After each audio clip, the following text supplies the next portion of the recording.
Greetings, everyone. Well, just a few minutes ago, we finally finished recording Crystal after like 6 months.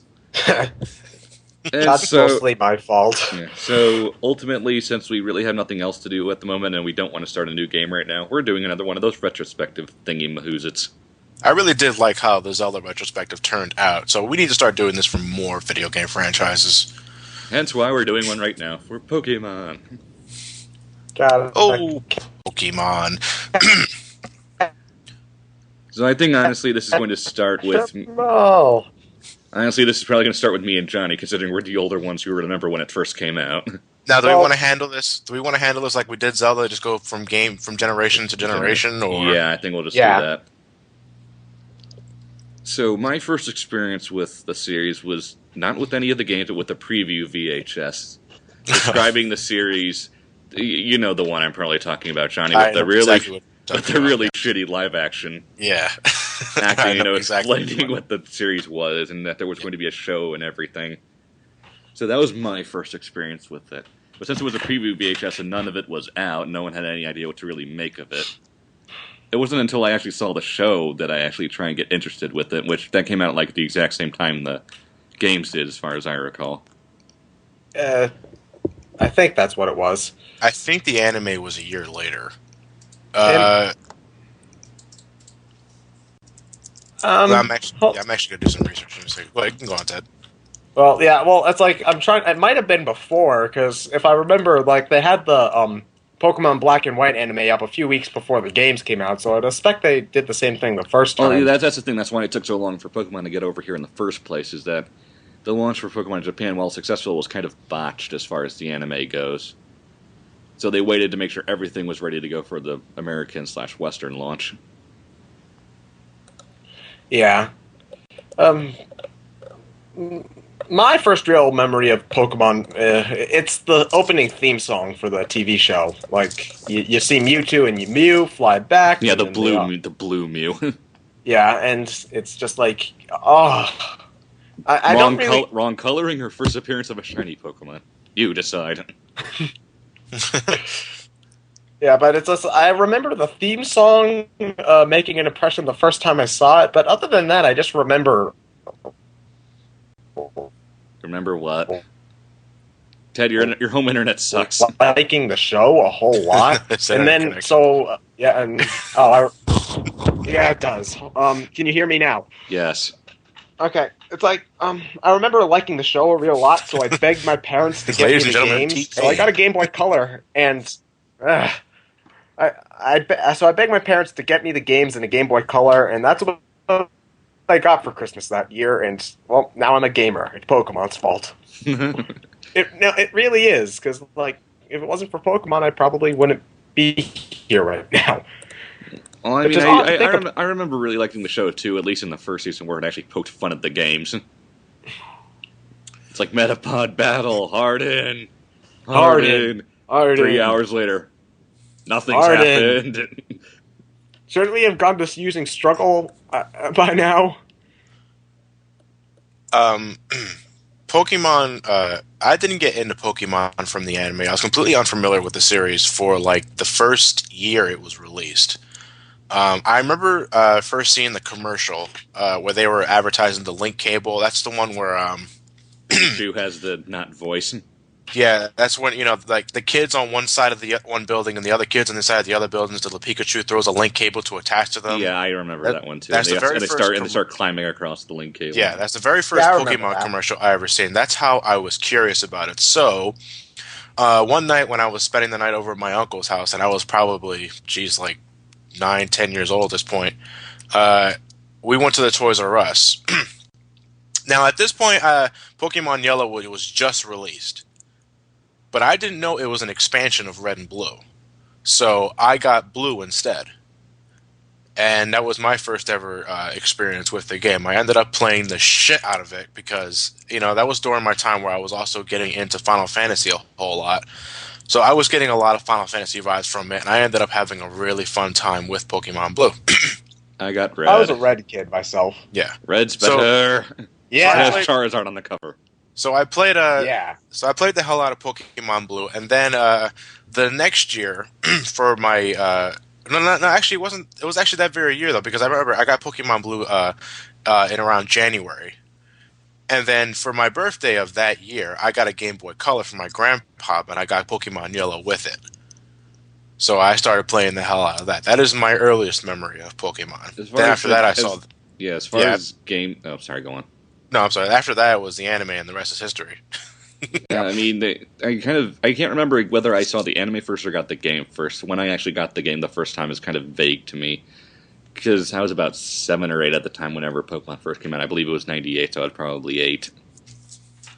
Yeah, I was a lot younger. Yeah, that's why we kind of remember the launch of it better than you do.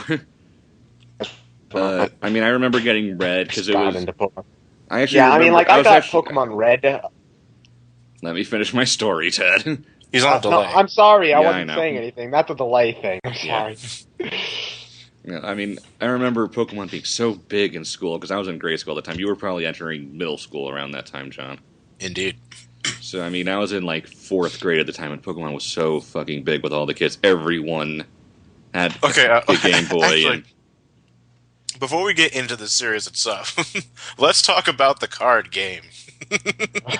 I knew how to play, and I still have all my cards. I never knew how to play. Holographic Charizard.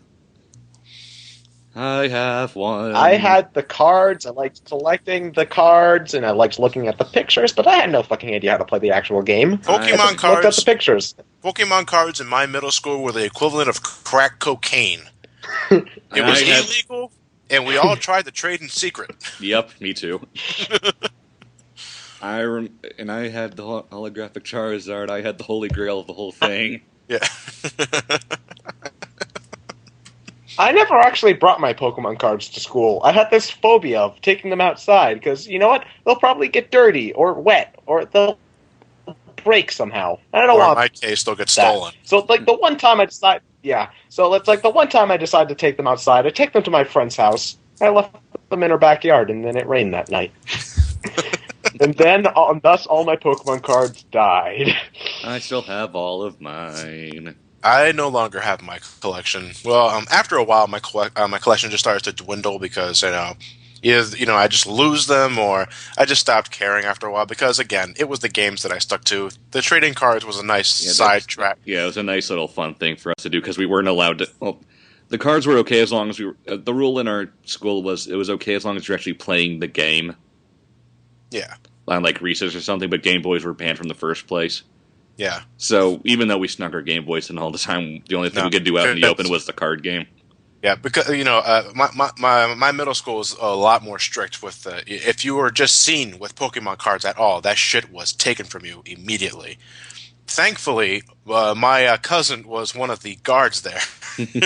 He worked for security at that middle school, and I don't want to sound like a dickwad here, but any Pokemon card that he confiscated, he gave to me. And that's how I got my holographic Gengar. But, you bastard. I'm an asshole, but an asshole with benefits. But no, kind of like I never did play the game, the trading card game. I just collected the card because I liked having a big binder full of them. Yeah, I did too, but I did learn how to play the card game because my cousin was into actually playing the game, so she taught me. Yeah. Ironically, a lot of the gaming and nerd stuff I got into was because of my cousin. Kind of weird. But... Yeah. A lot of the red, blue, yellow Pokemania I sort of missed because Pokemon came out in when you were like 5. It was 97, right? I was 98. 4. 98, yeah, okay, well, I was 5. So I got I got Red like a year after, and I played that a lot, but at that point, Red, Blue, and Yellow Mania sort of died down. And then Gold and Silver came out. Silver at that point. Yeah. Well, I got Gold and Silver that Christmas when it came out, so I had that right from the get-go. So I was so excited for Gold and Silver. Well, before we move on to Gold and Silver, does anyone have anything to say about Red, Blue, and Yellow?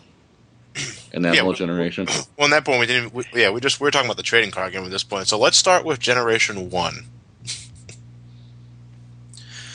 Okay, so Charmander for the win. Now, my first Pokemon that I ever chose was Bulbasaur. I chose Charmander. Charmander is the answer.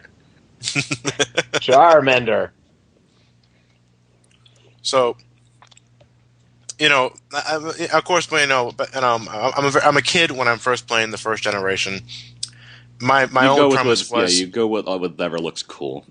Yeah, because you don't really know about stats and stuff. Stats.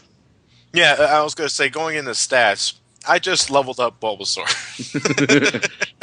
That's what we all did, Johnny. He was at level 80 something, and nothing was a challenge to me. Mm-hmm.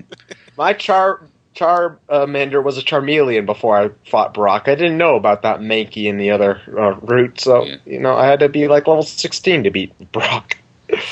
I mean, ultimately, what was your first actual catch? My first catch was a Pidgey. I don't remember my first catch, to be honest. It was probably either a Pidgey, Rattata, or a Spearow. My first catch, Pikachu. Yeah, I was gonna say my first catch was Pikachu as well. In Viridian Forest, because I knew Pidgey and Rattata were gonna suck from the get go. It was a complete. I didn't, because I didn't have any guides to go through. Well, I'm going to be perfectly honest with you. It's because I didn't understand how really catching worked until I talked to that guy. Yeah. It was like, you have to go into item and select the Pokeball before you can catch anything. Well, okay, I'm going to go into Viridian Forest now. Take a few steps. Hey, look, a Pikachu! Finally! Catch it! It was probably his first try, right? Things really, really No, rare. I think it was like the third time. I just didn't care for I just didn't care for Caterpie. This was the time, your first time playing. This is back in the late 90s where the internet was still very primitive. And there were no guides there were guides, but I didn't have one. So Game sages. I was completely unaware that Pikachus were a rare encounter, and you pretty much had to learn everything through the game's design and not exactly a guide. Actually, I think my first catch was a Caterpie. Now that I think about it. Yeah, I just remember it's like Pikachu or in Viridian Forest must catch. Must. And then you realize the evil corporate mascot that it was. And how it sucked. It was an evil corporate mascot then. Yeah, but we didn't realize it. We were young and innocent. And dumb. And it was so goddamn cute.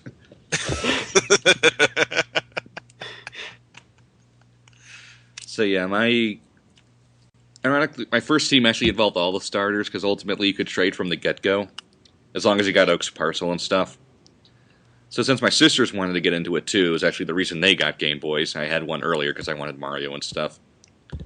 It was the reason they got one, so I spent an afternoon, because they wanted all the starters as well as I did, so I spent an hour link-cabled 2 Game Boys together and just starting the game over and over and over again. Yeah. Just getting like 3 of each one. That's what I did for my Heart Gold and Soul Silver playthrough. Well, you see, I do that now, but the thing is, way back then, it was me and my sister. She had blue, I had red. Excuse me. But the thing is that she's really stingy. So she picked Squirtle, and she didn't want to trade and do the start over thing and all that, so we could get all the starters. So I was just like, fine, whatever. So one day, I was playing her file, just for shits and giggles, and I think she put her game down, and then I picked it back up. She had just evolved her Wartortle into a Blastoise, and I turned the game off without saving. She was so mad at me, and I almost died. Well, doing the trade starter thing is just it's starting the tradition where I always try and get every starter in every generation. Yeah, same here. Because when I was playing Generation 1, I didn't have anybody to trade with. I was forever alone for the first 3 years. I couldn't get any Pokemon from Pokemon Red. I couldn't get any of the trade-only exclusives and shit like that. That's the joy of having siblings for once. Yeah. Yep. Oh no, I had brother. My brother Mark didn't get into Pokemon until Gold and Silver, which we'll be getting to in a second. But since it wasn't just a Pokemon trading card game that was like crack cocaine in middle school. It was also the game itself. Obviously, everyone in my class had the game. Everybody played Pokemon. Everybody brought their Game Boy, originals, the Game Boy Pockets, which is how I played my Pokemon Blue. Me too. We all had these, but no one had a link cable. It's like, what the fuck is the matter with you No, guys? I think, well, because I had one with my sisters, obviously. I still have my link cable, and it still works. Mine's somewhere It's in just my that none of my mine's old somewhere in my cartridges room in my parents' house. But Have you guys ever tried a Link battle with the original Yes. Game Boy? yes, Yes, it's it slow takes as forever. fuck. It is so fucking slow. I mean, me and a couple people in my class had one because, again, I had sisters that we traded and did stuff. To be honest, actually, when I think back, I actually don't really remember playing the original one that much the first time, as far as memories of it go. I remember going through Viridian Forest and having a tough time with Brock because I had Charmander and a Pikachu. Yeah, most of my memories are gold and silver. That's But the the next memory I have is reaching Cinnabar Island and most. going to Cinnabar Island and discovering Missing No. Yeah. Oh wait, you discovered Missing No by accident? No, I had to be told of it, obviously. Oh yeah, Because I was in like end of third, fourth grade at the time, and there was this cool fifth grader who had actually pretty good internet at the time and knew all the good sites to actually learn stuff about games. So he knew everything, and he was a god that year. I never really took advantage of the Missing No glitch, honestly. In my red version, I still have 250 something Master Balls and like 300 Air Candies. Because that was the only items. That was the only items that mattered. Yep. It's like, God damn it! I wish that glitch was still around. It made everything so much easier. They had some glitches you could exploit to copy Pokemon in other games. Yeah, but it took forever, and it was kind of finicky. Most of them, like hold items with training or with a box, but it's finicky, more risky, and really takes a lot more time. Yeah, I do remember my first encounter with Missing No. After I forgot how I found out about it exactly. I'm not exactly sure if I looked on the internet or someone told me about it, but I heard about it, and I was very, very interested in that duplicating the sixth item glitch. 3 Master Balls. Actually, I do have a memory of Missing No. Hold on, Ted. You're gonna have to restart it because you're doing your whole little stuttery mess. Missing No is taking over. Cousin. So I dropped. Okay. Oh, I'm back. Good. Yeah. Am I back? Yes. Okay. Well, I do have a memory of Missing No. So, I have a cousin who lives at my grandparents' house, which is in Pennsylvania. So we drive there every year. But he tried to tell me about the Missing No glitch. But the thing is that he didn't know the exact steps for it himself. He knew the talk to the old man guy part, but then he said, like, fly to a fuchsia city and surf in the water there. And I'm surfing, and I'm like, dude, nothing's happening. And then it's like, okay, wait, I think it's Cinnabar Island. But the thing is that I flew to Cinnabar Island without talking to the old man again. So it's like, dude, this isn't working. You're full of bullshit. This glitch doesn't exist. And thus, I did not know the joys of Missing No. No, to this day, I still remember the exact step process you have to do to get to it, and exactly why it works too. Yeah. Well, the other interesting thing about my version of the game is because my name was Brett for whatever reason. I forget why I named him that in that game. But I encountered level 147 War Turtles along with Missing No. My first ever glitch Pokemon that I ever was 245 Snorlax, and that's from Missing No, right? Yeah, you can run into a lot of weird stuff. Like you can run into the fucking fossils. Yep, depending on what your name is. Yeah, you can run it. I don't. Your fossils, the ghost from Lavender Town. I get because of my name. Because of my name, I had the pixelated mess.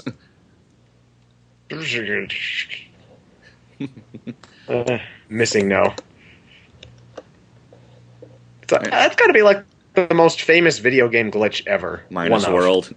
Minus World. Besides the Minus World, yeah. It's up there. Yeah. But, after I watched Pokemon the first movie, because one of the things that and that was before Gold and Silver came out, I believe, wasn't it? Yeah, it was right before. It was right before Gold and Silver came out. I remember the beginning of the movie. The trainer that Ash was fighting had a Dawn fan. Had a Dawn fan. And for the longest time, I was wondering, okay, is he in red and blue? I'm not exactly sure. So that's how I got. Can we get Peekaboo here? Yeah, that's how I got into the myths of Pokemon. Because the first imaginary Pokemon that's kind of sort of in the game was Mew. Yeah. Because that was well known even in Japan at the time. Well, Mew was a joke by the developers. That somehow accidentally got left in the game, so... Yeah, even Nintendo didn't know that they put it in there. Until they told them, yeah. Until they told them, yeah. I still remember how many... And then they were like, wait, this is a genius idea. We can make an event of this. I still remember too many fake ways to get him. You had to push the truck or go in Bill's secret backyard. Yeah. And again, just to jump to hardcore for a second, you get Suicune on a ridge next to Bill's house. But when I was reading the Legendary Guide, I just read in a new area near Bill's house. I'm like, oh my god, are they actually going to put in the garden thing? I remember my friend, this a long time again, middle school, he told me that he caught a Mew, and he showed me his Game Boy, to show the proof, but I obviously knew he used the Game Shark to use it, because the glitches were stacked out, and his health bar was like twice the size of a regular one. It's like, dude, you're not fooling anybody. Yeah. That's Mew right there, but you didn't get him through original means. Yeah. Well, there is a glitch to catch Mew. Yeah, but we didn't know that until like 2008, dude. Yeah, that wasn't discovered for a very long time. Yeah, it's something like you gotta fly after encountering you have to leave either the youngster up on the Cerulean Cape or the gambler between Saffron and Lavender Town. You have to wait until you have fly, encounter him and fly to Cerulean, and then go all the way up to that one area in Cerulean Cape.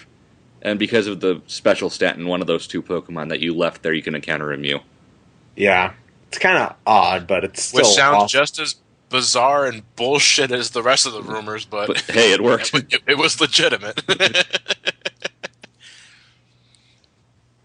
I mean, the only other real memory I have of the first game is beating Gary for the first time.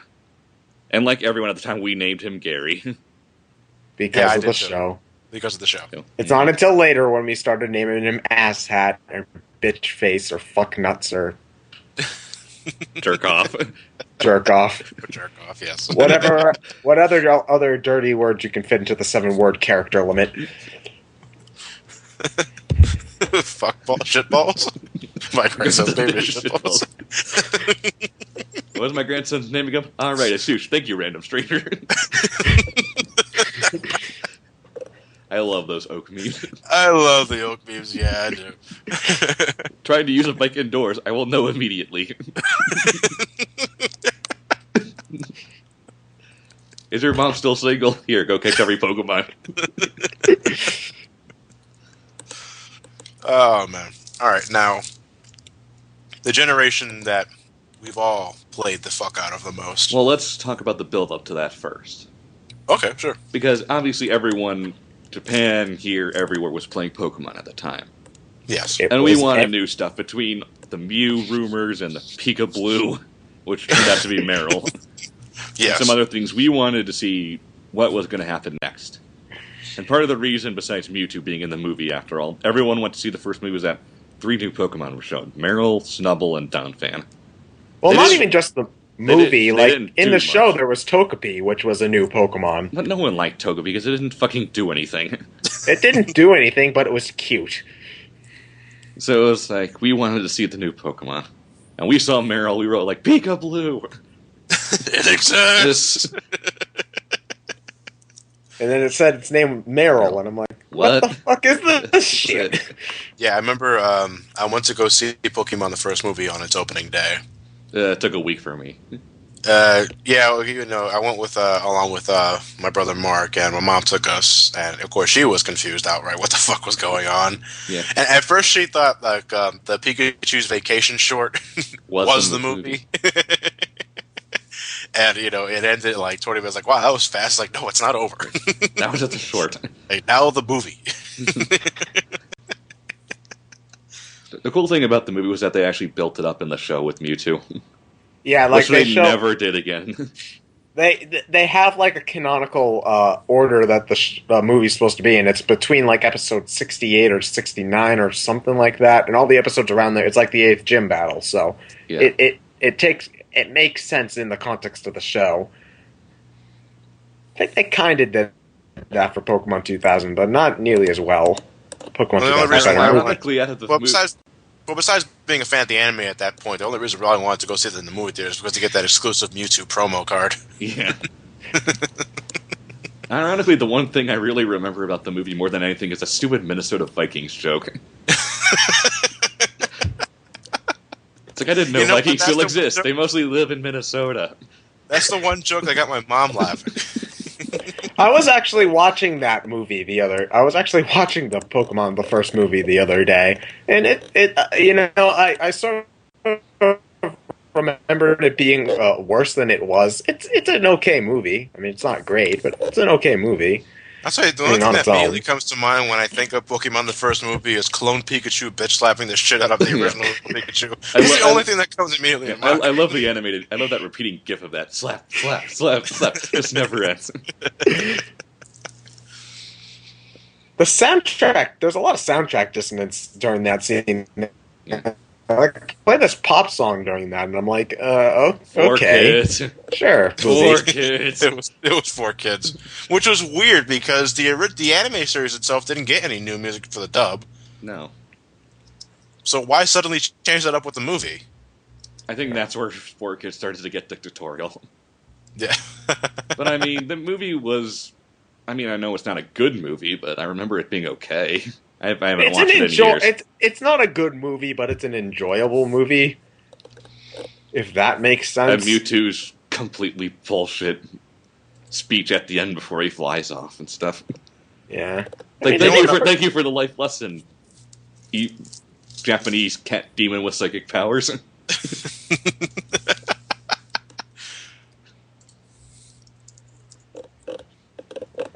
I'll tell you one thing though. Like looking back, because I remember when I got the DVDs. I can't remember if it was the DVD or the VHS cassette. I think it was. Pretty sure it was the former. Yeah. But Mewtwo is really hard to understand when you're using surround sound. Yeah. His voice is so fucking low.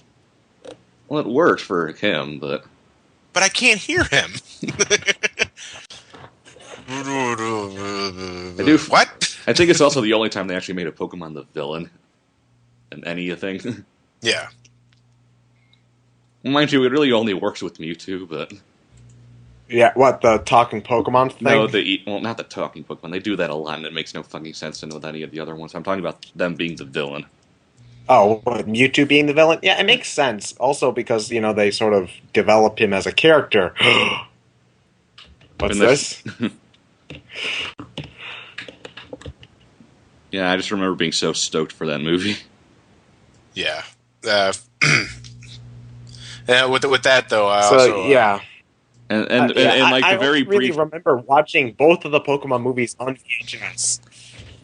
And then for that brief period in between the movie and when Gold and Silver came out, obviously there were a lot of places I knew that had Japanese packs of the cards, and where we started getting the new Pokemon, so we actually got to see them before the games came out. Oh yeah, I remember that. The Japanese cards and Nintendo Power was slowly released. I had one Japanese card. It was a Japanese shiny Togetic, and I loved that thing. And then it died when I lost all my Pokemon cards to the rain. Yeah, actually, you're right. I just remembered something. Actually, back when I used to go to my aunt's beach house before she lost it. This is before Gold and Silver came out, and this one venue in the boardwalk sold trading cards, and it was Japanese. And that was the first time I ever saw Heracross, which, if I remember, back when it was first released, was show that it was fighting a Pinsir. And at first I thought Heracross was an evolved form of Pinsir. That's what we all thought at first. Well, it probably should have, now that I'm thinking about it, because Scyther got an evolution. Yeah. I mean, yeah, I knew a few places that had the Japanese ones, and I would try and talk my parents into letting me go all the time to get new cards and see what ones I could get and so on. And then in 2001, Gold and Silver came out. I think it was the first day release I ever got of any Pokemon. Not a midnight release, but the first launch day release of a game I ever got. Gold and Silver came out when? 2001. I can't remember the day. Rocker Wiki. I think it was October something. Let me see. I'm going to rock it because I know exactly when I got mine. Well, actually, because I was following Pokemon Gold and Silver for a while now. I didn't know exactly when it was getting released. Nintendo Power. Yeah, it was Nintendo Power, and there was a few magazines hyping up the release for it. And my brother's birthday was coming up, and his birthday is on Halloween. So he was going to ask our grandpa to get him a gift, and I told him, hey, get Pokemon Gold and Silver. And of course, my grandpa, not really a video game aficionado, thought that was just one game. So he ended up getting both Gold and Silver for Mark. So I took Silver from him while he played Gold. You bastard. Something like sort of the opposite of that happened at my house.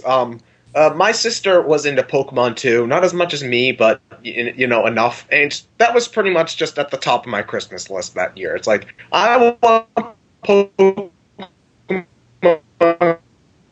Ted, get better internet at your house. Gold, or that's pretty much. So my sister's birthday is December. Guess what she got for her birthday? Silver. Pokemon Silver. So she taunts me for 24 straight days about how she's got Pokemon, and I don't. The saddest moment of my life. Pokemon Gold and Silver came out in October 15th, 2000. Yeah, I got it 2000, wow. So I was 10. Yeah, 2000. I remember getting I got it that Halloween. I remember getting Gold the first day. I couldn't talk my parents into getting, quote-unquote, my sisters Silver. Because at that point, the 2 or 3 year window, my sisters were kind of into gaming, kind of passed. Yeah. So I couldn't talk them into getting Silver. So I only had Gold, which was, still fine. I loved the game to death, but of course I got Gold because Gold is first place, Silver is second. So my brother had Pokemon Gold. I took his Pokemon Silver. We were pretty much in competition with each other, who can beat the game first. I ended up beating the Elite Four before he did, but he ended up beating Red before I did. So, that was one of the reasons why I have a lot of memories with Gold and Silver in that point, is because I was actually playing along with someone else. That was back when that was when my brother Mark started getting into Pokemon, and to this day, it's still his favorite generation. Well, I think it's everyone's favorite generation because simply put, it's the best one. He completely ignored Generation 3 and he completely ignored Generation 4. And when I told them they were remaking Gold and Silver, and he was like, "Really?" He's like, "You got to get that shit for me, man." And he still hasn't touched it. But, I'll get to Heart Gold eventually. Yeah. But I mean, I remember more. I actually have more memories of Gold and Silver than I do Gen 1, honestly. Yeah, me too. I do too, actually. I mean, I just remember how much bigger the world was, how much better everything was. It was a whole new world to live in. Do-do-do-do-do-do-do. Pokemon Johto! I mean, they just fixed pretty much every problem the first game had. They split the special, added dark types to actually do something against psychic types, made the world more fun to go around, put actual events every day to do things with. Pokemon Gold and Silver was a hell of a lot more engaging than Red and Blue. There was more, everything was just more memorable in this game. The music, the gym leader battles. Yeah, the first time you threw a nerd rage with the fucking Miltank and roll out. Fuck your first me. Your Morty's fucking Dream Eater rape. Yeah, Morty's Gengar Dream Eater rape. I remember that specifically for my first time. I was sitting down next to the lamp because the Game Boy didn't have a backlight. Oh, you kids and your backlighted things. Yeah, I remember having a little squiggly thing where the link cable goes into that actually works as a little light for it. I never got that. I only got it because I had like a $10 gift card from a friend. I had one of those. It was green. Yeah, I had like a $10 gift card from like an aunt for Toys R Us, and you can't buy anything for $10 in the video game department. I had to be next to a lamp, or I had to play in the bathroom. I loved Pokemon Gold. A lot of memories of going through the story, but most of what I did was like level grinding after the game was over. I would go and trash the Elite Four and trash Red every day, to the point where my mom still recognizes the melodies to the Pokemon Center theme and to the final battle theme. I mean, I just remember being so psyched when I heard, "Oh, you can go to Kanto after you beat the Elite Four." Holy shit, the whole first region's here too. I know. It's like, it's twice the game. Sort of. It's more like 1.5 times the game, but... Yeah, I mean, they cut out... space limitations, obviously. They cut out a lot of the dungeons, most of the stupid ones, so I didn't mind that too much. And I remember fighting Red for the first time. Guardian is still, to this day, my favorite final boss fight. Just ever. Well, just how high level he was, how balanced his team was, and the fact that you were getting to play against basically yourself from the first game. Yeah, that blew my mind. That blew my mind as a kid. It's like, wait, I'm fighting me? That's awesome. It was funny with Gold and Silver. I did my best to try and do as much as I can without resorting to a guide to find like secret Pokemon and stuff like that. I remember going into the one cave, the one that had the Lapras in it. Oh, fuck that bullshit. Yeah, I know. I remember you could only catch it on Fridays, right? Dark Cave. Yeah, it was. I didn't know it was on a certain time of the day though. So I was just incredibly lucky, I found that completely by accident, Then I found out about Celebi, and well, you can't. I was like, oh god damn it, it's Mule all over again. I remember Celebi. I was actually lucky because my dad. We have a Six Flags down here in Georgia. Yeah. My dad worked at the time one stop off the exit from Six Flags. So I asked him, please, can you just stop by there and get Celebi for me in my crystal version? And, my dad's actually pretty chill, so he actually went and got that for me, and I still thank him for that. and he brought you back a Celebi doll. It's like, god damn it, he didn't drop the game off at the roller coaster. No, he just dropped by on his way home and waited in line for like 20 minutes. It's like, yeah, I know. Yeah, this was back before the internet, so you actually had to go to events and hope you had a Six Flags in the state you lived in. A lot of the stuff from Crystal... Well, we had a Six Flags in our state. It's just an hour and a half away. So I really couldn't do that. But even still, the Celebi event where you travel in time was locked in the U.S. for whatever reason. So, yeah. Yeah, you just got it. I never actually owned a physical copy of Pokemon Crystal. I did. I didn't either. It was later that I got one. I got Crystal. Just going into it, though, but back then in the day, I fucking hated event Pokemon. Yeah, I mean, it's easier now because of the internet. Yeah, you just hop on the internet and do mystery. It was as easy today as it was back then. But you know what? Even then, Game Shark. Yeah. Action replay. Yeah, at that point, okay, use a Game Shark by all means. If you have no way of going to the event, just use it. Yeah. No one cares. I had an anti-Game Shark code. I had a Game Shark. I was a Pokemon snob, I have to say. I looked down upon anyone who was low enough to use a Game Shark. To me, if the Pokemon is now impossible to get through any legal means, Game Shark, and I have no problem with it. How the hell are you going to get the Pokemon? Well, I mean, now I agree with that, but back then I was a Pokemon snob, and I was like, oh, well, I guess you just have to... You have to dash. You guys will understand that once we get to whatever. Yeah. 3 months from now. Yeah. But I mean, I just remember loving Gold and Silver to shit. I think it's probably, I think maybe one of the newer games now I've spent technically more time in, but at the time it was Gold, Silver's Crystal, and Melee. I didn't play anything else for like 2 years. Until Metroid Prime came out in 2003. Yeah, for the longest time, if it wasn't Final Fantasy IX, that was around the time it was released. It was Pokemon Gold and Silver that I was playing. Which is weird though. Looking back, because I loved Gold and Silver so much, it makes me wonder why I never got to owning Crystal. Crystal basically is just a few glitch corrections and letting you get Suicune easier. That's pretty much all it is. Yeah, it's like I remember. It's like gold version. That's all I would play. Portable anyway. I portably. It's like I would always play that in the car. I would always hold up everybody in the car because I wouldn't get out because I was in the middle of a gym battle or something, and I would have to beat it before I'd get out so I could save. It's just like that's all I played, and I loved it. And then middle school happened. Yeah. No, I still played Pokemon in middle school. Well, sort of. I mean, by the time Ruby Sapphire came out, along with the anime, I kind of, like you and me, Johnny, are probably the same, we kind of got Pokemon out. It was around the, Go on. Well, the thing with that is, I didn't get a Game Boy Advance the year it came out. I don't think I did anyway. I'm trying to remember. I remember I got it when it came out because I was actually on vacation with my grandparents, and grandparents like to spoil their grandkids. I was like, "Oh, I want a Game Boy Advance." Pokemon Ruby and Sapphire was released in 2003. Okay, so yeah, I did have a Game Boy Advance at that point because I did have a Game Boy Advance at that point because I got Metroid Fusion the year it came out, and that was 2002.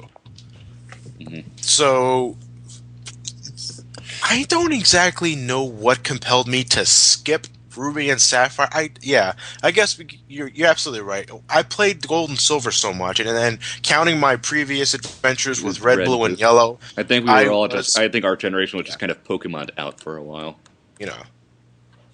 Well, before we exactly jump into the third generation, have you guys anything to say about the Nintendo 64 game Stadium 2, Pokemon Snap? Well, I never played Snap. Snap was so bullshit. Snap was so bullshit. The only reason any of us got it was to see the Pokemon in actual models for once. Yeah, that's exact. Again, it was during that time where I saw the commercials all over the place. I didn't have a Nintendo 64, but I wanted to play Pokemon Stadium and Snap. Well, yeah, I want to take pictures so badly. Yeah, like I said before, Pokemon Stadium was my first N64 game, along with Smash Brothers, but I played Pokemon Stadium first. I got that. I got that, and the thing is that this is the first home console I ever got. So my dad was trying to set it up to the TV, and my dad really wasn't very good at that. He didn't really know how to do it. So I got it. Oh, please! My parents knew how to set that N64 up right out of the back of my Super Nintendo. Yeah, but the thing is that I opened the gift at around 2. Okay, and then my dad, we didn't turn the system on until it was dark outside. And so it's just I remember waiting so long. It's I had got Pokemon Stadium right here. I want to see my Pokemon with models. And then it's just Dad, hurry up. It can't be that hard. That's just what I remember from Pokemon Stadium more than anything else. The agony of my dad sucking at setting things up. I remember playing the minigames more than actually battling. Yeah, well, the minigames were fun-ish. I've only played Pokemon Stadium once, and that was in middle school. I was in the mentally gifted program, which is bullshit. It was just an excuse to read Shakespeare and eat ice cream. Yeah. And one of the guys he brought Pokemon Stadium, and I was like, oh, I always wanted to play this. Pikachu, Seismic Toss, yes. And that's all I got. Back to Gold and Silver. Well, I mean, I didn't play with them too much because ultimately they're really bare bones. Yeah, it's just a battlefield for you to play with at home if you have an N64 and Pokemon Stadium and 2 of those little cart back things. I mean,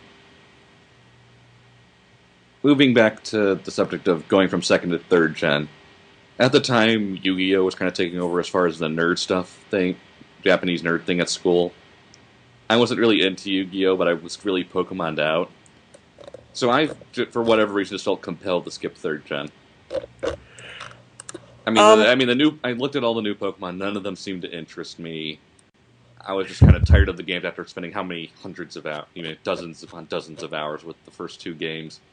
I just felt the need to take a break for whatever reason. You know what, though? Thinking back, I think Yu-Gi-Oh had something to do with it. Because I got into Yu-Gi-Oh! In 2002. Not the anime, the card game. And,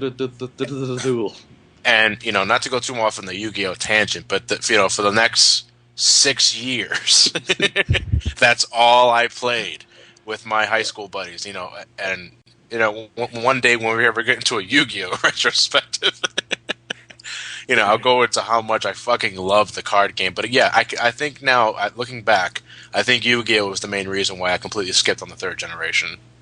At least until a certain remake came out, but we'll get to that. Yeah. For me, with Ruby and Sapphire, I played the games. It's I got the games when it came out. I got Sapphire. I was really excited. I played through the game. I played it. It was fun. But it never really left the same impact with me that Gold, Silver, or even Red and Blue did. But anyway, Gen 3 in general is probably the gen that I've spent the most time on, ironically. the thing is, there's a little bit of story involving that. At the end of my 7th grade year, hold on, I was like 13. So 2006. No, 2005. Sorry, 2005. Right before the end of the school year, I broke some fingers on my right hand, and so for the entire summer, I was pretty much stuck inside. I couldn't really go out and do anything because I had a cast on my hand. I couldn't go swimming. It sucked. And since it was on my fingers, I really couldn't hold a controller very well. So you befriended a broom. Yeah. No, so it's like I couldn't really play any sort of like platform or anything. So the only game I could really play was RPGs. And the only RPG I could really play was Pokemon. So that's when I got back. I played through Pokemon Sapphire again, and then I really got into it. And then I picked up Leaf Green, and then I really got into that. And then I found Colosseum, and then I discovered the internet with all of the information about competitive battling. And then that's sort of, I think that's when my sort of Pokemon nerddom hit its peak, because, like, I know everything about Gen 3 in and out, like, what abilities to use, which Pokemon are the best, like, the best places to find, how to get fucking Phoebus and Melodic, who are a pain in the ass, by the way. It's like, I have a lot of memories with Gen 3, not Ruby and Sapphire specifically, but it's still, I like it a lot, and I think this is where, like, the game, as the battle mechanics go, hit its stride. Yeah, between hold items and abilities, that's when it's probably, as far as I can tell, it really actually started to become good.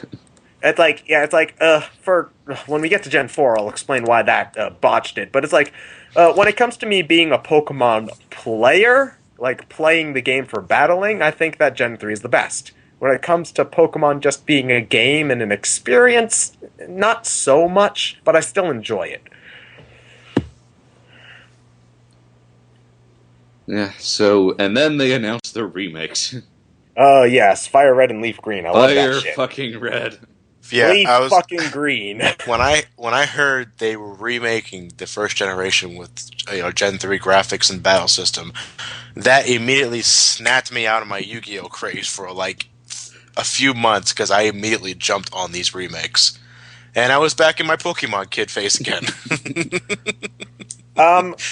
Interesting story about me actually getting my Leaf Green cartridge. For whatever reason, we were going to get, my mom went to take me to, like, I think it was a Target or something to get the cartridge. The thing is, there was a tornado warning out that day, and we were driving around trying to find Pokemon. So we go to the store, it's mostly a bend, and all of the shelves are unstocked, because everybody probably went home because tornado warning, and there was only one copy. I wanted Fire Red, just because, Charizard, but there was only one copy. There was only one copy of Pokemon left, and it was Leaf Green, so it was just like, whatever. Okay, I'll get Leaf Green. And it's the same fucking game. It means something. The color means something. Yeah, it's like, but now I don't want to play anything else. It's Leaf Green or bust. And I actually don't have many memories of playing Fire Red, actually. They kind of seem to blend in with Gen 1 to me, because ultimately I think they could have done a little bit more to make them better, as far as kind of just visual quality goes. Actually, I didn't mind too anything with the visual quality. I think the soundtrack could have been worked a bit better. Well, that's mostly just due to the GBA having kind of a shit sound card. I would say I would agree with you and I would disagree. I just think it wasn't so much of the limitations, it's just the way it was composed. The Game Boy Advance can synthesize guitars, I get that, but it doesn't really work a whole lot. So, I mean, we went through Gen 3 again, obviously fixing the battle problems Gen 1 had. Yeah. Yeah, it's like Gen 3, Fire Red / Leaf Green, whatever, I think is just the definitive way to play Gen 1 now. Yes. I mean, like, Gen 1, it hasn't aged the best. It's glitchy, and the battle mechanics really aren't. Well, again, that can be excused on being the first game, like Zelda 1 or Mario 1. It's like, there are some things you can excuse for being the first game. And it's held, I was going to say, but it's the first game, and it's held up better than you'd think. It's just that Gen 3 is really the way you want to play it if you want, like, it to be balanced and stuff. Actually, looking back on Fire Red and Leaf Green soundtrack, I think one of the most memorable moments is when they started playing Gold and Silver music in the islands. Yeah. They played more, though. Really, the only things I remember is one of the town themes and the Lake of Rage theme playing. Yeah.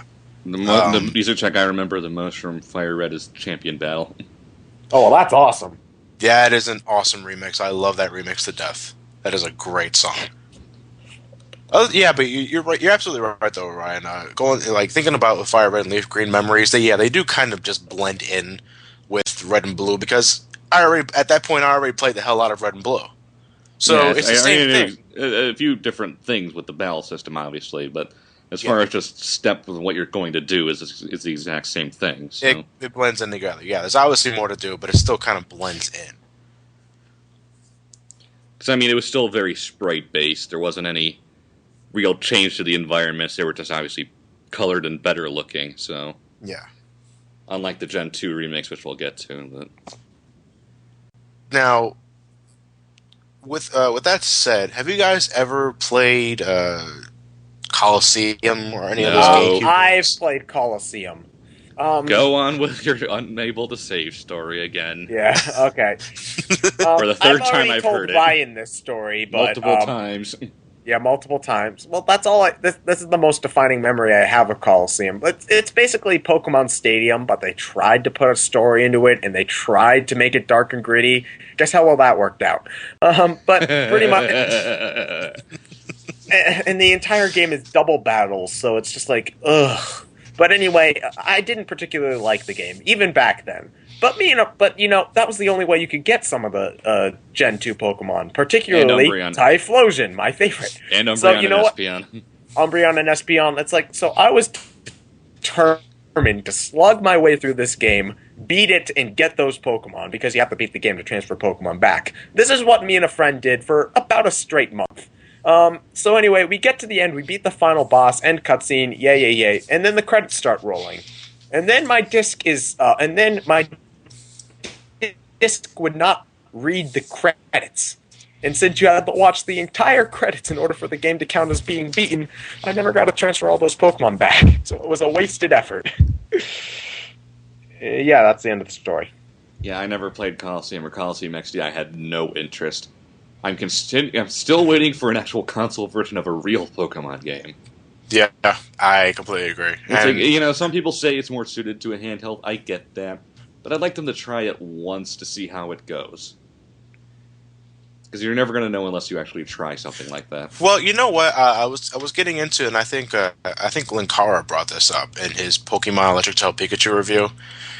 I too would also like a game where you're actually controlling the Pokemon and not have it like move based, like move set based and anything like that. No, you're actually controlling the Pokemon. Well, let's take the game. They kind of have that in Mystery Dungeon to an extent. Yeah, where we're talking about like you actually go into a battle with, say, I'm a Pikachu fighting a Pidgey. Let's use the GameCube controller as a base here. Controls like you literally are running around as Pikachu. Like A does Thunder Shock, B does Quick Attack or something. Yeah. Well, you have 4 face buttons and 4 A, B, moves. X, Y or something. Similar to how you control Pokemon in the Smash Brothers series. Yeah. Well, not quite as robust, obviously, because we're not talking about tilts or anything, but the basic idea, yeah. Yeah. I think I would eat that game up if it was designed well, obviously, but I would love to see something like that happen. Mm-hmm.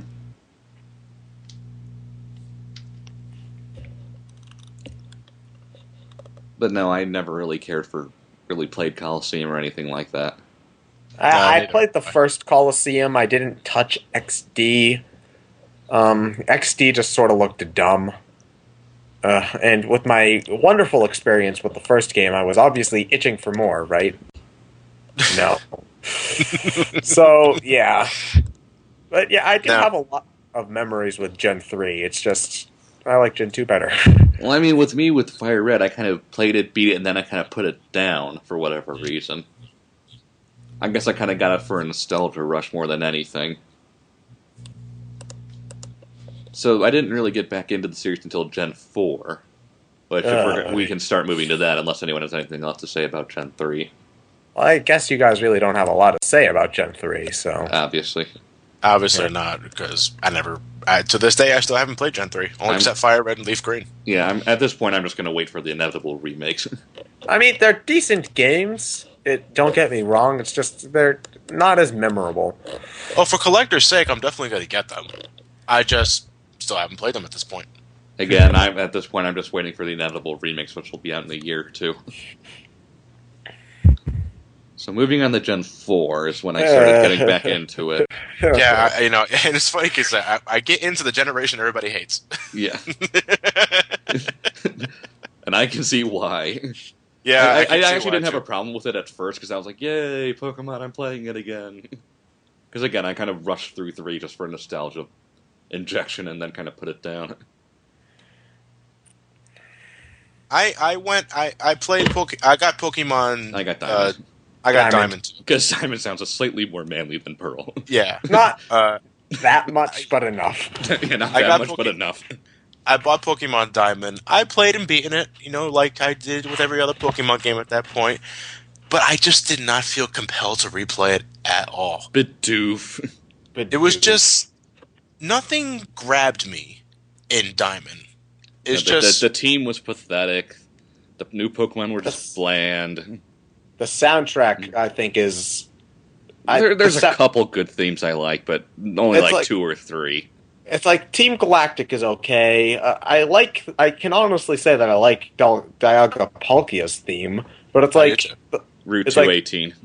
That's the only memorable route piece in the game, but it's like the town themes, I don't remember any of them. Most of the route themes, I don't remember any of them. Again, the battle themes outside of Dialga Palkia, I don't remember a single one. It's just the entire game is just so bland and boring and long and empty and lifeless. Most of the Pokemon just suck. Yeah. Yeah, there was around... I've been getting the feeling of that since Gen 3, but they're really running out of designs. Well, when you're getting the same Rattata and Pidgey clones every fucking game, it's like, come on, guys. Well, it's like Gen 3, I'll admit that it didn't have the best selection of Pokemon. At least they're trying something different with a lot of them. I at least give them credit for that. But you can tell there that it was a different sort of art design, and they were going for something like radically different because it's more cartoony in that one, and not as like organic or grounded as the first 2 games were.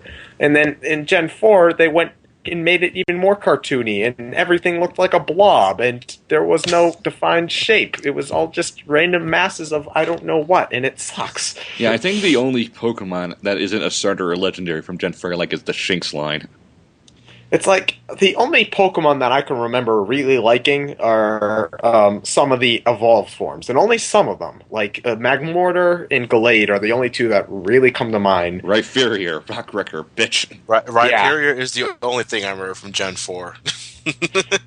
Well, I'm mostly speaking about new Pokemon. I'm talking about the Shinx line. It's the only one I really like. But besides the Shinx line, which I do like too, that's it. That's all I remember. Besides the obvious Bidoof. But that's it. How about Pokemon Brown version? How about Pokemon Brown version? Your starter is Bidoof, all the wild Pokemon are Bidoof, all the gym leaders use Bidoof, the champion uses Bidoof, and the legendaries are all Bidoof. It'd be the easiest Pokemon game, that's for sure. Bidoof. It's just... And I remember getting Platinum thinking they were going to make things better. Nope. Another pointless dungeon with absolutely nothing fucking to do to get Tarantia, and the most roaming legendaries out of every game ever. It's just everything about Pokemon Gen 4. It makes you feel like it's not fun. Like everything's a chore in that game. One of the things that ticks me off the most about Gen 4. Now, obviously, I just wanted to transfer up all my 3rd gen stuff because I worked really hard in 3rd gen. Over. So I pretty much rushed through the game, beat it as fast as I can, and then I'm like, oh great, Pal Park, let's transfer these bitches. Nope, you have to have seen every Pokemon in the entire goddamn region. How do you do that? You have to fight every trainer in the entire goddamn region. That's terrible game design. Well, they did kind of the same thing in Gen 5, but it wasn't anywhere near as bad. No, in Gen 5... Oh, you just had to beat the game, right? Yeah. Yeah, I mean, I have no problem beating the game. Yeah, it's like, if I could transfer my my level 100 Pokemon up from the get-go, that's broken. I mean, beating the game is fine, but having to fill out the Pokedex? No, fuck that. That's still... To this day, I still haven't filled out the Pokédex of any Pokemon game. Nope. The closest I ever got was Gen 1. Well, that's when it was somewhat doable. Yeah.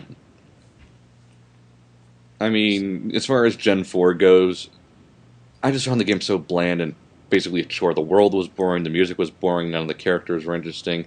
Yeah, a few of the evolutions were cool, like Rhyperior and Weevil and the Shinx line and the starters and legendaries, but that's about it. So I remember kind of putting Diamond and Platinum down pretty quickly. The one thing about Gen... Oh.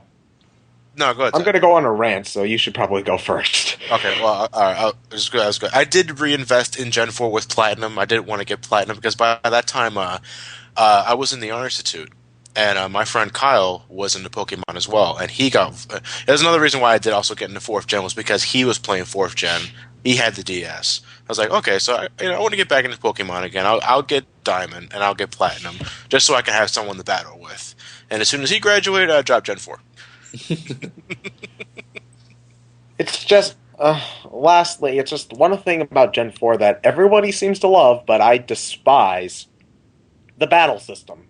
The splitting of special and physical moves from not just type, but for move. I feel like that threw the balance off so much. I mean, like, in Gen 3, I mean, sure, there's going to be, like, Pokemon that are better than others, but most Pokemon you could find some use for. And in Gen 4, they split the Pokemon, the special and physical stats. So, like, Shadow Ball is now a special move. Hyper Beam is now a special move. And it's like and then all you would see is Garchomps. It was almost as imbalanced as Gen 1 was. Yeah, to this day I mean, I can understand why they did that, but it just breaks the game. It breaks the game. I mean, they didn't fix it in Gen 5, but I've learned to deal with it to an extent. It's just they had it down perfect in Gen 3, and now it's... Well, you know what, though? By Gen 4, though, there were a lot of things that are still bugging the hell out of me. Like, to this day, I still fucking hate how HMs are permanent, and you can't get rid of them unless you go to a specific person. Yeah. I heard, like, I'm only too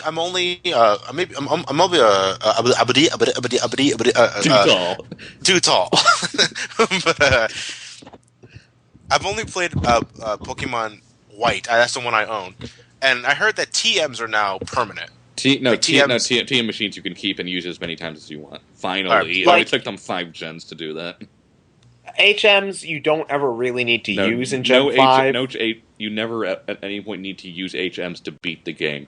You do need to use you do need to use them to get legendaries and do certain things, but okay, it's optional. Well, okay, technically I think you need to use Cut once, but you need to use Cut once. I don't think you even really need to use Cut once. I think it's for like a side quest with that Musharna. Yeah. At one point. But I mean, other than that, you never at any point are required to use it. Mind you, I still like using Surf because it's just plain a good Surf and move, Strength are still useful, as always, but... It's like, yeah, you're right, but... Oh, that's another thing. Gen 3, it kind of went overboard on HMs, like, Dive and Whirlpool and all that stuff. Gen 4 is the worst. Defog, Rock Climb, Defog... I never used Defog. It's just like... There's like 12 HMs in that game. No. Okay, you can that's keep... why you have slaves. That's why... Yeah, but when you need 3 slaves and you only get half of your team, that's ridiculous. True. One thing I wish they would do, though, is kind of go the Final Fantasy method of moves. It's like, just because you learn Bolt 2 doesn't mean you forget Bolt 1. Yeah. At that point, yeah, you're right. Because at that point, you have no reason to use Bolt 1 anymore. But hey, at least you still have it. I mean, ultimately, you can still keep the 4 moves per battle thing. What I wish they would do is you learned every move ever. You could go into like the Pokemon summary and like click on a move. You can click on a move and move it around and where you want it on the space. But if you click on a move, a little sidebar comes up of all the moves it knows, and you can switch it out for whatever you want. I was thinking about that, but would you think that would make it too easy? To an extent, but just having only 4 moves is still stupid. I think that's more the competitive nature for it, because Pokemon, to an extent, is designed to be a competitive game. You know, with the multiplayer battling and stuff, that's a huge part of it. Yeah, but if you're doing competitive, you're only going to need like 2 or 3 moves anyway. Well, when you're doing competitive, what you usually end up doing is, if you want to have different movesets for a Pokemon, like you have a moveset for a Gengar and then you have a different moveset, you generally just end up raising a new Gengar. But it's like, they have made it easier to relearn moves. Like in Gen 5, you know, TMs are reusable as many times as you want. So if you want to get rid of Flamethrower for something else, you know, you have the Flamethrower TM. You can always bring it back. And the move relearner guy gets easier to abuse every game. So there's that, at least. Yeah, it's just one of those, instead of bothering with the, you know, well, obviously I want TMs to be permanent regardless, but instead of bothering with the deleter and the relearner, just let us keep all the moves. It'd make everything just so much faster. Yeah, the more you talk about it, the more it does sound like a good idea. I would be down for having the ability to customize your movesets. As soon as you learn them, obviously. You know, at least try it once. If it ends up really breaking the game, don't do it again. But try it once just to see. That might actually be a good thing if they ever make a Pokemon MMO. That might be a good place to try that. I'm not exactly sure how they're going to approach the 3DS with Pokemon games. I know it's only a matter of time, obviously. But, you know, I sense a lot of major overhauls. That's probably, yeah, I think so too. That's why we haven't heard of the gray version or whatever. Yeah. You know, similar to, you know... It was because Gen 3 was incompatible with Gold, Silver, Red, and Blue that they were able to make as many renovations as they could. Because... You know, that's when they introduced not all the systems are wireless. They really have no excuse as to why you can't at least transfer them up. Well, at this point, connection between the 3DS. Jesus Christ, what the fuck's the matter with me? Too tall. The DS and the 3DS. It's impossible to connect between the two, isn't it? No, you can, as long as it's the same DS game. The wireless connection still works just fine as long as it's between compatible games. And I'm sure that there's a way to transfer DS stuff to a 3DS cartridge. There's gotta be. There is. I'm sure there is. Well, at that point, though... the wireless signal works just fine. It just has to be between compatible games. I just think with the new 3DS games, they're going to pull some major overhauls, and they're going to introduce and take away a lot of things. And you know what? I'm kind of looking forward to it because I want to see where they go with that. But anyway, back to Gen 4. Well, I pretty much vented all my hate. And then there's the thing we all felt relieved for. My boner happened again. Heart gold. Soul silver. Oh, your sprite is so big.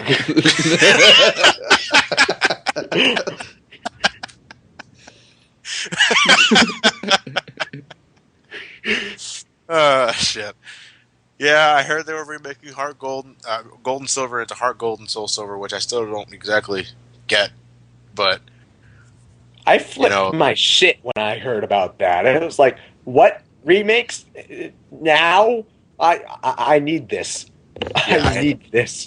I got them launch day. I got the Poke Walkers with it. I had that around. I was wearing that all through my junior year of high school. I had that on my... I was the biggest fucking nerd having that on my pants while I was walking around. But I wore it without hate is gonna hate. One of my friends who actually doesn't like Pokemon kept on asking me about my balls, which was awkward. But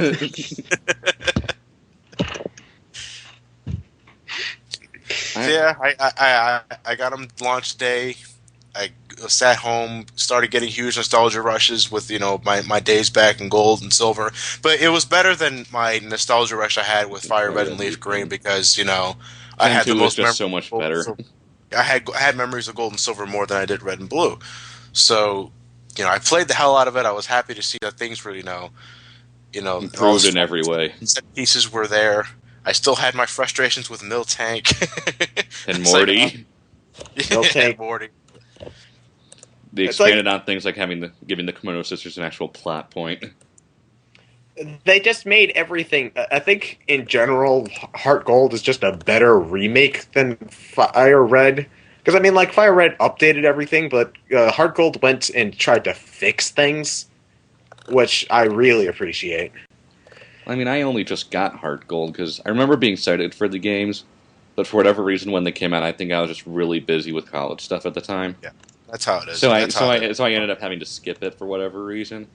I only just now, like 2 weeks ago, finally got Heart Gold, and so good.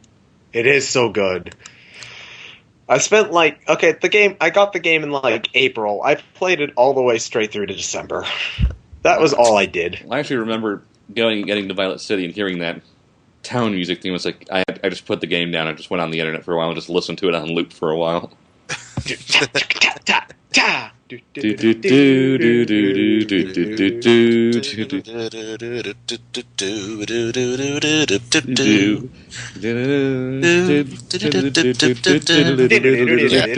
on, Gold and Silver has the best fucking soundtrack of the series. Yeah, I can't deny that. So I mean, that did so much better, just fixing every single problem with it.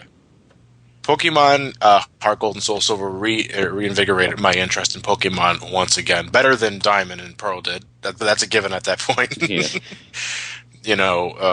I was remembering all the things I loved about the series. I just played the shit out of it all, and it's like I remember why I loved the series in the first place, and that's what led me to get Pokemon White. Black. Wait, which considered the better version? White. Black. Well, I think black is considered the red and white is considered the blue, but white is better. Black. White. Well, I have white. What are you, racist, Ted?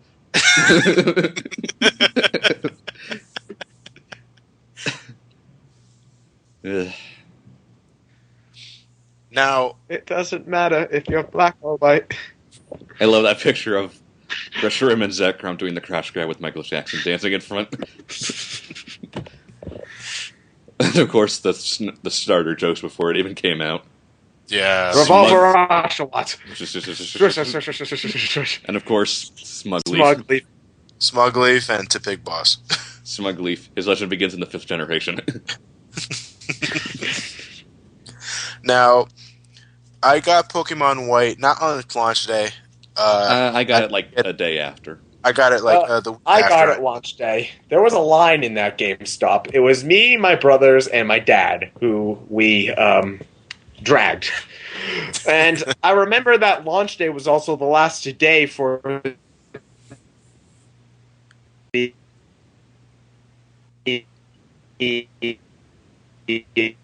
Celebi event for Heart Gold and Soul Silver. So we all had our DSs there while we were waiting in line. We were downloading that Celebi. We were waiting in line. We all got our versions of the game. We also got a strategy guide, which put us like $20 over the amount of money we had. So we had to beg our dad for some money at that point. And then we sat back home and we argued because we only had 2 working DSs at that time, and there were 3 of us. So yeah, Pokemon White launched it. Pokemon White launch day was a good day. I mean, there were things I like about Gen 5 just for fixing, obviously, the TM usage. I do like the fact that they limited themselves only to new Pokemon until you actually, get the credit roll. Yeah. So you don't have, Pidgey overload. It wasn't, yeah, I loved it. I do like, now, granted, I still haven't beaten Pokemon White yet. I'm only a few hours. I don't even remember, dude. Because for the last 2 years, I would pick up a game, play maybe 6 hours into it, and then I would drop because I was still close to graduating from the Art Institute. Yeah, so it's why Kid Icarus is really the only game I'm getting this spring because I have a little too much to worry about. My mindset was on my work and work alone. Yeah, so I wasn't getting the only games I were playing were games I already played or games that were really short to begin with. So I played Final Fantasy 13, only played that for 6 hours, and I had to drop it because of school work. Odin Sphere, Pokemon Diamond and Pearl for the time being until I picked it up again. Any kind of RPG that was near, I would just play for a little bit and just drop. The same went with Pokemon White. So I'm only a few hours into it, but I do want to go back and beat it. But at this point, I'm a little bit too busy again. But I really do like how Pokemon White has a completely new cast of Pokemon without having to reach back into the backlog and make up space for filler. Pokemon White and Black do a lot of things right. First off, Gen 1 and 2 and 3, you can excuse the sprites just due to the limitations of the system. But by the time Gen 4 came around, the graphics were looking really lazy. And Gen 5, it's not some of the much. graphics are still kind of lazy, but at least they animate to an extent now. They animate, and you can tell that they tried as opposed to Gen 4, which was an obvious cash-in on that front. The graphical overhaul I appreciate a lot. I like the soundtrack a lot. It's not as good as Gen 2, but that's kind of hard to follow. Probably my second favorite Pokemon soundtrack, though. The thing I like best about Gen 5 is the story and the worlds.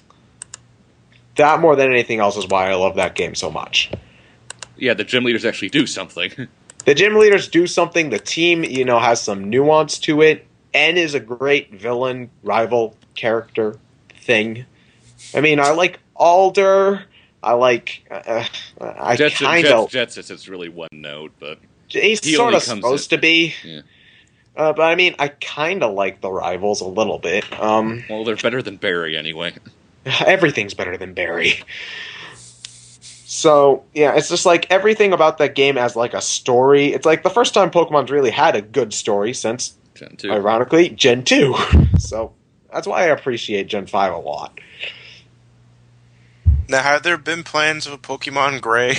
Well, we know it's coming. It's just that what I suspect is happening is that, as you said, they're waiting to build it all up again from the ground up for Gray and the Gen 3 remakes for 3DS. Which is why I'm pretty sure we're getting a lot of the filler games for DS from the Pokemon series. Something ambition. Nobunaga's ambition.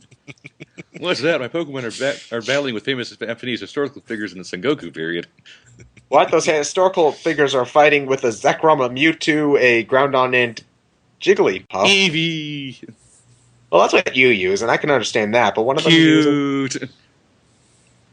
Yeah, it is cute. Which evolution is the most cute? As far as cuteness goes, I think Flareon, but... Yeah. But Gen 5, I think there are still... After playing through Heart Gold now, I think there are still a few problems with it. Like in Gen 5, you got the running shoes and you could just select it on the tap screen and you could always run then. Yes. It's like taking away that kind of bugs me now that I play Gen 5 again. It's like there are a few little things that nag me about Gen 5, but overall it's such an improvement over Gen 4. When it comes to Gen 5, and when I compare it to Gen 2, because I played through that for Brain Scratch, the only thing about Gen 5 that sort of bugs me is how linear it is. Well, I like that and I don't like that at the same time. Because, the world in Gen 5 is pretty much a circle. You go around the left half of it for the main story. The right half is mostly... stuff. Yeah, but it's like you're pretty much going in a straight line and you're... That's the best.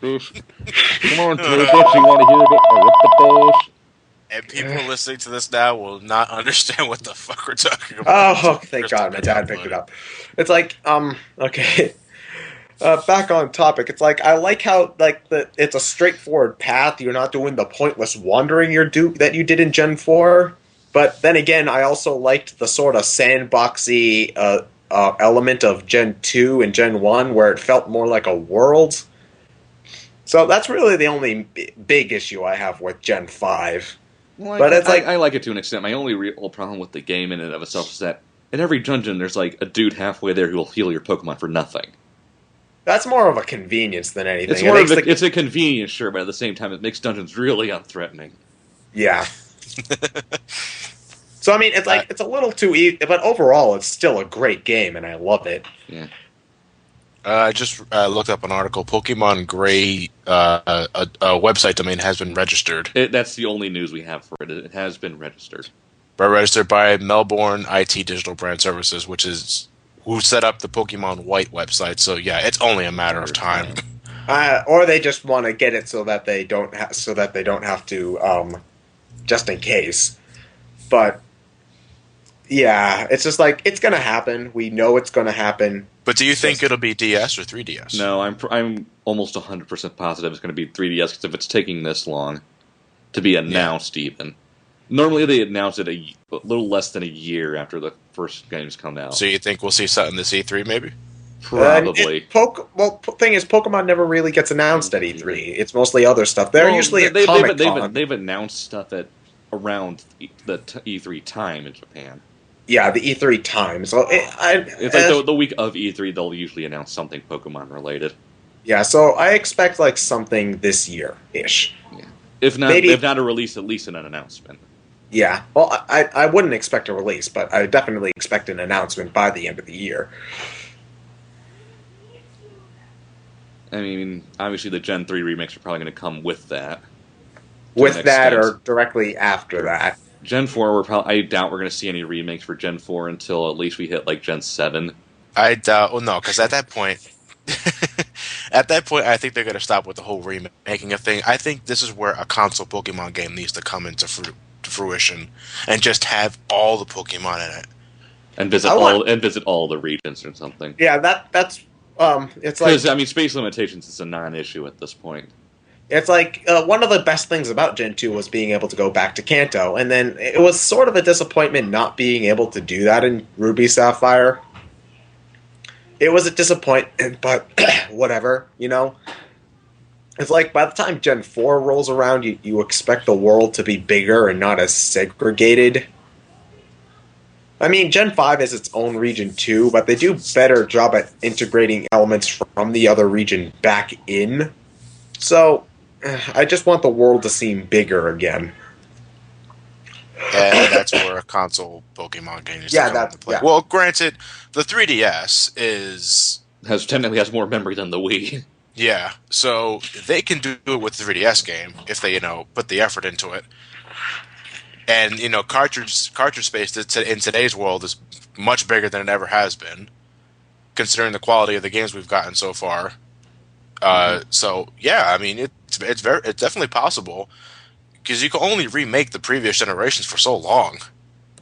Yeah, I just think Gen 3 will be the last ones they do because ultimately between Gen 3 and Gen 4 is when they started doing 3D stuff as far as models go, and I don't see them changing the visuals too much. I think they're gonna update all the models for like gray and stuff for the 3DS, but ultimately I don't see them changing the visual design of it until. I hope they don't go full out 3D. Why not? Because to me, like, all right, this is probably just nostalgia talking, obviously. Because I always liked 2D sprites. I'm a sucker for 2D sprites, especially the HD variety. To me, a really detailed 2D image can do better what a 3D polygon model can ever do. And with the 3DS, it's really making a 3D model of a Pokemon is really tempting because you can do so much more with it in terms of movements and animations. But just bringing this up, the 3DS Pokédex thing, is 3D. Those look perfectly fine. Yeah, the models are great, actually. The models are great, and I understand that it's more user friendly in terms of like animating it, rigging and making animations for it. But to me, nothing beats a highly detailed 2D image. I understand it takes more time to make, but in the end, it just looks better in movement than a 3D model does. I mean, ultimately, I just think there are pros and cons to each. But at the same time, I do want to see them try it once to see how it goes. Yeah, I wouldn't mind if they did try it at least once. But to me, that's just my personal bias, though. Because to me, I'm always 2D before 3D. So that's probably just my bias talking. So in terms of the future of Pokemon, like, is there anything like you think that they should like overhaul or change? Well, obviously the move system I mentioned that needs to be completely overhauled because the 4-move thing is just so stupid at this point. when you have to put in a move deleter and a move relearner specifically for that purpose, you should just change it completely. I think visuals need to be overhauled because, again, 3DS is fully capable of doing really good. It's not so much, to be honest. Not so much with the moveset at this point. It's just making the battles more immersive. Johnny, your connection went to shit. Oh, he dropped, apparently. Are you back, Johnny? Whoa. I want to be more in control of the Pokemon itself. Which I know will be very possible in the later generations, but something I want to see very soon. So, yeah, I guess that's about it. Other than that, well, I want to hear Ted's last words, but I'm pretty sure he's distracted by dinner again. Dinner. No, not dinner. It's like 10. Dinner. Oh. Well, it's never too late for dinner, Ted. Octorox.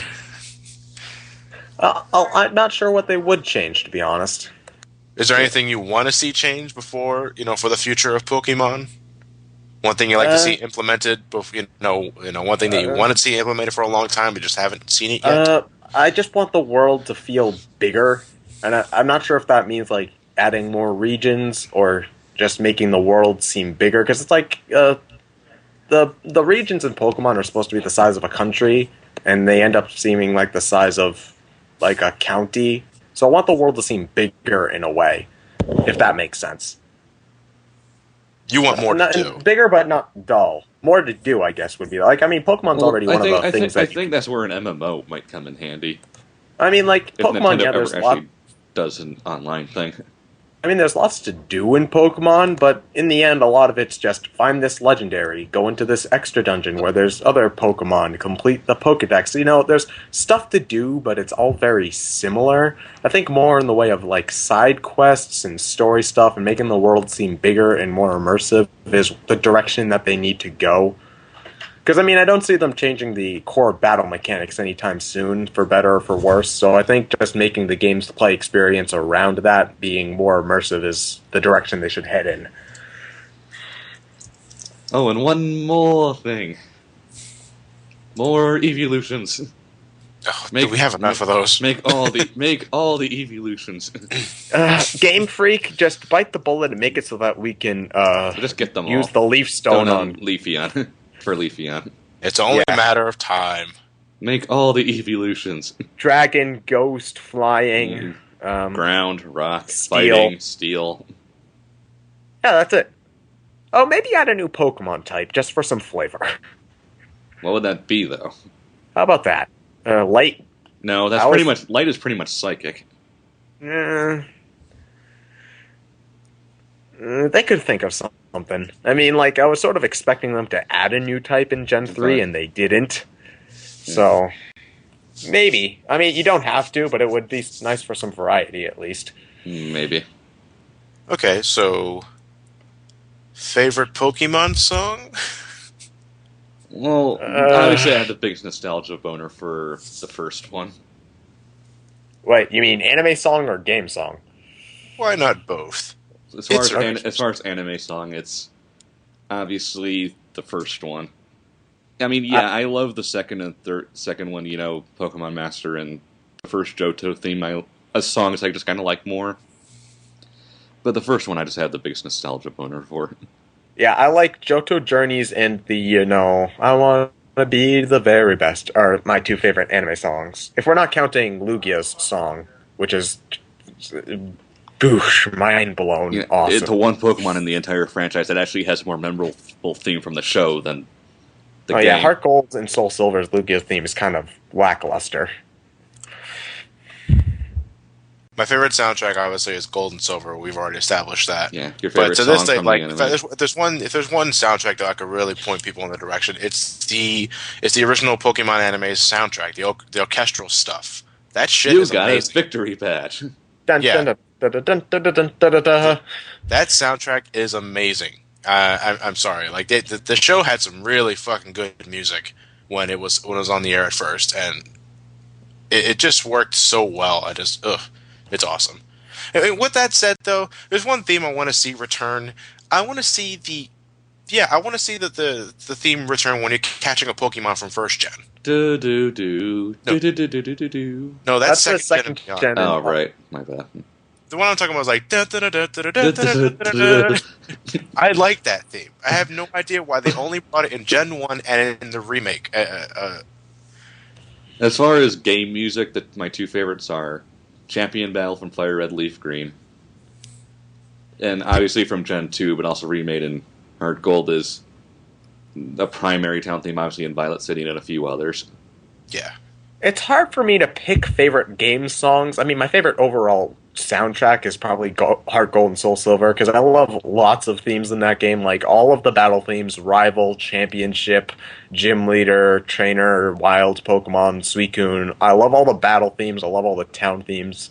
When it comes to everything else, well, in Red, Blue, and Yellow, we've got the ear-bleeding Lavender Town theme, which gave Japanese kids headaches due to something about the frequency of the original version of Pokemon Red and Green. Yeah. Were causing induced headaches. God damn it, Pokemon, why are you messing with kids' heads so much in Japan? First you have Lavender Town, then you have Electric Warrior Porygon. Yeah. Maybe Pokemon is just a cruel experiment to see if you can make kids' heads explode. Yeah. Other themes I like from the other gens. From Gen 3, I really love the battle theme that plays when you fight Rayquaza, Groudon, and Kyogre. I love the drums and the trumpets and the bell thing. I love that.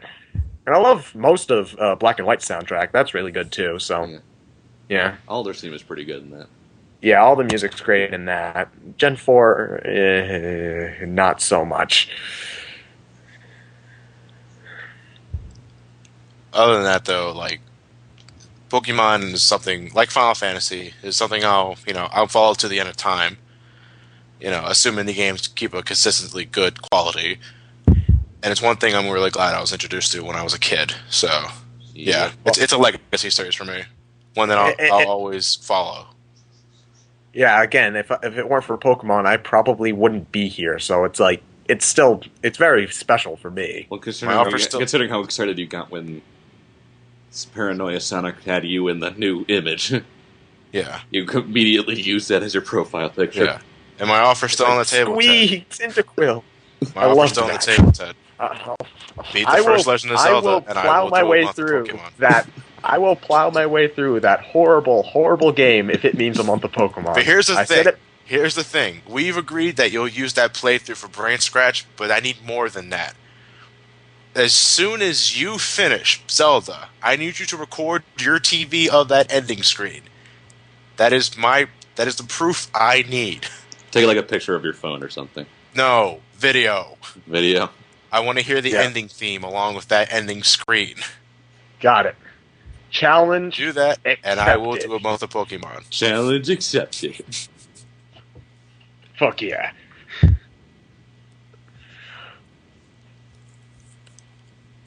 Anybody want to go for a Pokemon battle? But don't you want to hear I put my Rapidash? Dash, Rapidash. Oh, Jesus. Are you still recording? Yep. For serious, though, I will Pokemon battle. I've got Pokemon White right here.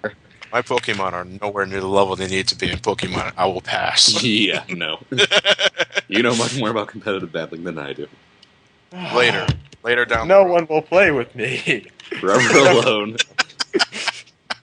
Later down the road, I promise. Yeah. But not now. And I guess one last thing to say before we go. Ready, Ted? Ready. It's the King of Carp. Magikarp! Ooh! Oh, Jesus Christ. Alright, the Pokemon Crystal playthrough. You'll get it. Which is starting very soon. But the week after. Not this coming Monday, but the following Monday. It'll be up by then. Yeah. Hope you guys look forward to it. We love the fuck out of it. Ooh! Shut up. 6 months of it. Why does the sound of people making Down syndrome amusing to me?